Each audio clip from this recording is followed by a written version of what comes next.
ഇന്ന് കേരളത്തിൽ വളരെ കൂടുതലായി നടക്കുന്ന കാര്യങ്ങളാണ്. ഒരാൾ കരമടച്ച് കൈവശം വെച്ചിരിക്കുന്ന വസ്തുവിലേക്ക് വഴി വേണമെന്ന് പറഞ്ഞ് അതിൻ്റെ ഒരു ഭാഗം കയ്യേറാൻ ശ്രമിക്കുക, അല്ലെങ്കിൽ അനുവാദമില്ലാതെ അയൽവാസി വാഹനങ്ങൾ കയറ്റുക, അല്ലെങ്കിൽ നാട്ടുകാർ വർഷങ്ങളായി നടന്നു വരുന്ന പൊതുവഴിയാണ് എന്ന് പറഞ്ഞ് വഴി കയ്യേറാൻ ശ്രമിക്കുക തുടങ്ങിയ സംഭവങ്ങൾ. എന്നാൽ നിങ്ങളുടെ സമ്മതമില്ലാതെ മറ്റൊരാൾക്ക് നിങ്ങളുടെ ഭൂമിയുടെ ഒരു ഭാഗം വഴിക്ക് വേണ്ടി കൈവശപ്പെടുത്താൻ നിയമപരമായ അവകാശമുണ്ടോ? നിങ്ങൾക്ക് ആ സ്ഥലം വിട്ടുകൊടുക്കാൻ നിയമപരമായ ബാധ്യതയുണ്ടോ? ഇന്ന് ഈ വീഡിയോയിൽ നമ്മൾ വളരെ വിശദമായി മനസ്സിലാക്കാൻ പോകുന്നത് നിങ്ങളുടെ സ്വത്തവകാശം എന്താണ്, വഴിയവകാശം എന്ന് പറയുന്നത് എന്താണ്, കയ്യേറ്റം നടന്നാൽ എന്ത് ചെയ്യണം, പോലീസിൽ പരാതി നൽകണോ, സിവിൽ കോടതിയിൽ എന്ത് കേസ് ഫയൽ ചെയ്യണം, ഇന്ത്യൻ ഭരണഘടനയും ക്രിമിനൽ നിയമങ്ങളും നിങ്ങളെ എങ്ങനെ സംരക്ഷിക്കുന്നു എന്നൊക്കെയാണ്. അതിനാൽ ഈ വീഡിയോ അവസാനത്തോളം ശ്രദ്ധയോടെ കാണുക. കാരണം അവസാനം ഞാൻ പറയുന്ന ചില പ്രധാന നിയമ നടപടികൾ നിങ്ങളുടെ ഭൂമി സംരക്ഷിക്കാൻ വളരെ ഉപകാരപ്പെടും. ആദ്യം നമ്മൾ മനസ്സിലാക്കേണ്ട ഏറ്റവും പ്രധാനപ്പെട്ട കാര്യം എന്തെന്നാൽ, നിങ്ങൾ കരമടയ്ക്കുന്ന ആധാരമുള്ള വർഷങ്ങളായി ഉപയോഗിക്കുന്ന ഭൂമിയാണ് നിങ്ങൾക്കുള്ളത് എങ്കിൽ ആ സ്ഥലത്തിൻ്റെ നിയന്ത്രണം നിങ്ങളുടെ കൈകളിലാണ് എന്നതാണ്. ആ ഭൂമിയിൽ ആരെ പ്രവേശിപ്പിക്കണം, ആരെ തടയണം, എവിടെ വേലി കെട്ടണം, എവിടെ വഴി അനുവദിക്കണം, ആരെ ഉപയോഗിക്കാൻ അനുവദിക്കണം എന്നിവ തീരുമാനിക്കാനുള്ള അവകാശം ഭൂമിയുടെ ഉടമയ്ക്കാണ്. ഇത് വെറും സാധാരണ അവകാശമല്ല. ഇന്ത്യൻ ഭരണഘടനയുടെ ആർട്ടിക്കിൾ 300A പ്രകാരം നിങ്ങൾക്ക് ലഭിച്ചിട്ടുള്ള നിയമപരമായ ഒരു അവകാശമാണ്. ഇന്ത്യൻ ഭരണഘടനയുടെ ആർട്ടിക്കിൾ 300A പ്രകാരം നിയമപരമായ നടപടികളിലൂടെ അല്ലാതെ ഒരാളുടെ സ്വത്ത് മറ്റൊരാൾക്ക് സ്വന്തമാക്കാൻ സാധിക്കില്ല. അത് സർക്കാർ ആയാലും സ്വകാര്യ വ്യക്തികളായാലും നിയമം പാലിക്കാതെ നിങ്ങളുടെ ഭൂമി പിടിച്ചെടുക്കാൻ സാധിക്കില്ല. അതുകൊണ്ട് നിങ്ങളുടെ സമ്മതമില്ലാതെ ഭൂമിയുടെ ഒരു ഭാഗം കൈവശപ്പെടുത്തുന്നത് നിയമവിരുദ്ധമായ കാര്യമാണ്. പലർക്കും ഉള്ളൊരു തെറ്റിദ്ധാരണയാണ് നാട്ടുകാർ വർഷങ്ങളായി നടക്കുന്ന വഴി പൊതുവഴിയാണോ എന്ന്. പക്ഷേ ഒരു സ്വകാര്യ ഭൂമി പൊതുവഴിയാണെന്ന് പറയണമെങ്കിൽ സർക്കാർ രേഖകൾ, സർവേ രേഖകൾ, പഞ്ചായത്ത് രേഖകൾ, റവന്യൂ രേഖകൾ എന്നിവയിൽ വ്യക്തമായ തെളിവുകൾ ഉണ്ടായിരിക്കണം. ഇനി ഏറ്റവും പ്രധാനപ്പെട്ട നിയമവശം നോക്കാം. വഴി ആവശ്യത്തിനായി ഒരാൾ ഭൂമി കയ്യേറിയാൽ അത് എന്ത് കുറ്റമാണെന്നറിയാമോ? നിങ്ങളുടെ സമ്മതമില്ലാതെ മറ്റൊരാൾ നിങ്ങളുടെ ഭൂമിയിൽ അതിക്രമിച്ചു കയറുന്നത് ക്രിമിനൽ കുറ്റകൃത്യമാണ്. പഴയ ഇന്ത്യൻ ശിക്ഷാ നിയമത്തിലെ 441, 447 വകുപ്പുകൾ പ്രകാരവും ഭാരതീയ ന്യായ സംഹിതയിലെ 329 വകുപ്പ് പ്രകാരവും ഇത് ക്രിമിനൽ ട്രസ്പാസ് എന്ന കുറ്റമാണ്. അതായത് അനുമതിയില്ലാതെ ഭൂമിയിൽ കയറുക, ഭീഷണിപ്പെടുത്തുക, ഭൂമി കൈവശപ്പെടുത്താൻ ശ്രമിക്കുക, മതിൽ പൊളിക്കുക, വേലി നീക്കുക, വാഹനങ്ങൾ കയറ്റുക ഇവയെല്ലാം അതിക്രമിച്ചു കിടക്കലായി കണക്കാക്കി ക്രിമിനൽ കേസ് എടുക്കാൻ സാധിക്കുന്നതാണ്. ഇത്തരം കേസുകളിൽ 1 വർഷം വരെ തടവും 5000 രൂപ വരെ പിഴയും ലഭിക്കാവുന്നതാണ്. ഒരു കാര്യം പ്രത്യേകം ശ്രദ്ധിക്കണം. പലരും ഇത് വെറും സിവിൽ കേസ് മാത്രമാണ് എന്ന് പറഞ്ഞ ആളുകളെ തെറ്റിദ്ധരിപ്പിക്കാറുണ്ട്.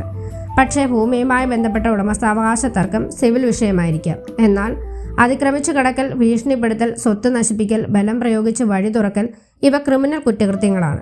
അതായത് ഒരേ സമയം പോലീസിൽ പരാതി നൽകാനും സിവിൽ കോടതിയെ സമീപിക്കാനും നിങ്ങൾക്ക് നിയമപരമായി സാധിക്കും. ഇനി ചില കേസുകളിൽ ഭൂമിയുടെ യഥാർത്ഥ ഉടമയെ തന്നെ സ്വന്തം സ്ഥലത്തേക്ക് പ്രവേശിപ്പിക്കാതിരിക്കാനും ശ്രമിക്കാറുണ്ട്. ഉദാഹരണത്തിന് ഗേറ്റ് പൂട്ടുക, മണ്ണിട്ട് വഴി അടയ്ക്കുക, വാഹനമിട്ട് തടയുക, കൂട്ടം ചേർന്ന് എന്ന് ഭീഷണിപ്പെടുത്തുക. ഇത്തരം പ്രവൃത്തികൾ BNS ആക്ട് സെക്ഷൻ 126 പ്രകാരം ക്രിമിനൽ കുറ്റകൃത്യങ്ങളാണ്. വഴി കൊടുക്കില്ലെങ്കിൽ കാണിച്ചു തരാം, ഇവിടെ താമസിക്കാൻ അനുവദിക്കില്ല എന്ന രീതിയിലുള്ള ഭീഷണികളുണ്ടെങ്കിൽ അത് BNS ആക്ട് സെക്ഷൻ 351 പ്രകാരം ഒരു ഗുരുതര കുറ്റകൃത്യമാണ്. അതിനാൽ നിങ്ങൾക്ക് കേസ് ഫയൽ ചെയ്യുന്നതിന് വീഡിയോ, ഫോട്ടോ, വോയിസുകൾ, സാക്ഷികൾ, CCTV ദൃശ്യങ്ങൾ തുടങ്ങിയ തെളിവുകൾ ഉണ്ടെങ്കിൽ അവ ശേഖരിക്കേണ്ടത് വളരെ പ്രധാനമാണ്. ഇനി ഏറ്റവും പ്രധാനപ്പെട്ട ചോദ്യമാണ്, ഇത്തരം ഒരു കയ്യേറ്റ ശ്രമം നടന്നാൽ ആദ്യം എവിടെയാണ് പോകേണ്ടത് എന്ന്. ആദ്യമായി ചെയ്യേണ്ടത് അടുത്ത പോലീസ് സ്റ്റേഷനിൽ പരാതി നൽകുക എന്നതാണ്. പരാതിയിൽ നിങ്ങളുടെ ഭൂമിയുടെ സർവേ നമ്പർ, ഭൂമിയുടെ വിസ്തീർണം, എങ്ങനെ കയ്യേറ്റം നടന്നു, ആരൊക്കെയാണ് പങ്കെടുത്തത്, എന്ത് നാശനഷ്ടമാണ് ഉണ്ടായത്, ഇപ്പോൾ എന്ത് ഭീഷണിയാണ് നിലനിൽക്കുന്നത് എന്നെല്ലാം വ്യക്തമായി എഴുതണം. പലപ്പോഴും പോലീസ് ഇത് സിവിൽ വിഷയമാണ് എന്ന് പറഞ്ഞ് പരാതി സ്വീകരിക്കാൻ മടിക്കാറുണ്ട്. പക്ഷേ അതിക്രമിച്ചു കടക്കൽ, സ്വത്ത് നശിപ്പിക്കൽ, ഭീഷണിപ്പെടുത്തൽ, ബലം പ്രയോഗിക്കൽ എന്നിവയെല്ലാം ക്രിമിനൽ നിയമത്തിന്റെ പരിധിയിൽ വരുന്ന കാര്യങ്ങളാണ്. അതിനാൽ അങ്ങനെയുള്ള കാര്യങ്ങൾ ഉൾപ്പെടുത്തി വേണം പരാതി എഴുതാൻ. ഇനി പോലീസ് പരാതി സ്വീകരിക്കാത്ത സാഹചര്യത്തിൽ എന്ത് ചെയ്യാമെന്ന് നോക്കാം. പോലീസ് പരാതി സ്വീകരിച്ചില്ലെങ്കിൽ ജില്ലാ പോലീസ് മേധാവിക്ക് രജിസ്ട്രേഡ് തപാൽ വഴി പരാതി അയക്കാം. അല്ലെങ്കിൽ ക്രിമിനൽ കോടതിയിൽ CMB ഫയൽ ചെയ്യാം. പരാതി അന്വേഷിച്ച് റിപ്പോർട്ട് സമർപ്പിക്കാൻ കോടതി പോലീസിന് നിർദ്ദേശം നൽകും. ഇനി കോടതിയിൽ CMB ഫയൽ ചെയ്യണമെങ്കിൽ ആദ്യം പോലീസിൽ പരാതി നൽകിയ ശേഷം പിന്നീട് സർക്കിളിനും അതിനുശേഷം SP-ക്കും പരാതി നൽകി അതിൻ്റെ കോപ്പി കൈവശം വെക്കേണ്ടത് അത്യാവശ്യമാണ്. ഇനി മറ്റൊരു വളരെ പ്രധാനപ്പെട്ട ഒരു പരിഹാരമാണ് സിവിൽ കോടതിയിൽ നിന്ന് നിരോധന ഉത്തരവ് നേടുക എന്നത്. നിങ്ങളുടെ ഭൂമി കയ്യേറുമെന്ന് ന്യായമായി ഭയപ്പെടുന്നുണ്ടെങ്കിൽ നിങ്ങൾക്ക് സിവിൽ കോടതിയെ സമീപിക്കാം. കയ്യേറ്റം പൂർണ്ണമായി നടക്കുന്നത് വരെ കാത്തിരിക്കേണ്ട ആവശ്യമില്ല. സിവിൽ കോടതിയിൽ ഇൻജൻഷൻ സ്യൂട്ട് ഫയൽ ചെയ്ത് പ്രതികൾ ഭൂമിയിൽ പ്രവേശിക്കരുത് എന്നുള്ള താൽക്കാലിക നിരോധന ഉത്തരവ് കോടതിയിൽ നിന്നും വാങ്ങാം. കോടതി ഈ ഉത്തരവ് നൽകിയാൽ കയ്യേറ്റം നടത്താനോ നിർമ്മാണം നടത്താനോ വഴി ഉപയോഗിക്കാനോ കഴിയില്ല. ഇനി കയ്യേറ്റം ഇതിനകം നടന്നിട്ടുണ്ടെങ്കിൽ എന്ത് ചെയ്യാം? ഭൂമി ഒഴിപ്പിച്ചു കിട്ടുന്നതിനും കൈവശം തിരികെ ലഭിക്കുന്നതിനുമായി സിവിൽ കോടതിയിൽ തന്നെ കേസ് ഫയൽ ചെയ്യാവുന്നതാണ്. പല ഭൂമി തർക്കങ്ങളിലും ഏറ്റവും വലിയ പ്രശ്നം അതിർത്തി വ്യക്തമായിട്ടില്ല എന്നതാണ്. അങ്ങനെയെങ്കിൽ സർവേ നടത്തേണ്ടത് വളരെ പ്രധാനമാണ്. വില്ലേജ് ഓഫീസിലോ താലൂക്ക് ഓഫീസിലോ ഭൂമി അളന്ന് തിട്ടപ്പെടുത്താൻ അപേക്ഷ നൽകുക. അല്ലെങ്കിൽ കോടതിയിൽ കേസ് ഫയൽ ചെയ്യുമ്പോൾ അതിർത്തി നിർണ്ണയിക്കാൻ കൂടി ആവശ്യപ്പെടുക. ഭൂമിയുടെ സർവേ നമ്പരും വിസ്തീർണവും പ്രധാനപ്പെട്ടതാണെങ്കിലും പല കേസുകളിലും കോടതികൾ അതിർത്തി വിവരങ്ങൾക്കാണ് കൂടുതൽ പ്രാധാന്യം നൽകുന്നത്. അതായത് ആധാരത്തിൽ വഴി പറഞ്ഞിട്ടുണ്ടോ എന്നത് വളരെ നിർണായകമാണ്.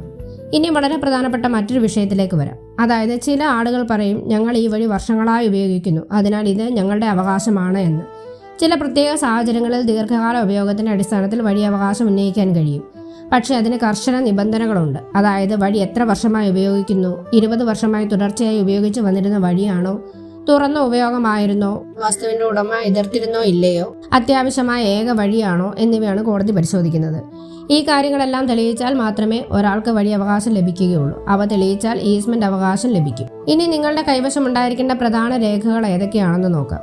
സ്ഥലത്തിൻ്റെ ആധാരം, കരം രസീത്, കൈവശാവകാശ സർട്ടിഫിക്കറ്റ്, സർവേ സ്കെച്ച്, ഫോട്ടോകൾ ഉണ്ടെങ്കിൽ അത്, വേലി അല്ലെങ്കിൽ അതിർത്തിയുടെ പഴയ തെളിവുകൾ ഉണ്ടെങ്കിൽ അത്, CCTV ദൃശ്യങ്ങൾ ഉണ്ടെങ്കിൽ അത്. ഇവ കോടതിയിലും പോലീസിലും അന്വേഷണത്തിലും നിങ്ങളെ സഹായിക്കുന്ന പ്രധാന തെളിവുകളാണ്. അതായത് പൊതുവായി പറഞ്ഞാൽ സ്വന്തം കരം തീരുവയിലും കൈവശാവകാശത്തിലുമുള്ള ഭൂമി നിയമം സംരക്ഷിക്കുന്ന സ്വത്താണ്. വഴി ആവശ്യത്തിനായി പോലും ഉടമയുടെ സമ്മതമില്ലാതെ മറ്റൊരാൾക്കത് കയ്യേറാൻ നിയമപരമായ അവകാശമില്ല. അതേസമയം യഥാർത്ഥ വഴി അവകാശം ഉന്നയിക്കുന്നവർക്ക് അത് കോടതിയിൽ തെളിയിക്കേണ്ട ബാധ്യതയുണ്ട്.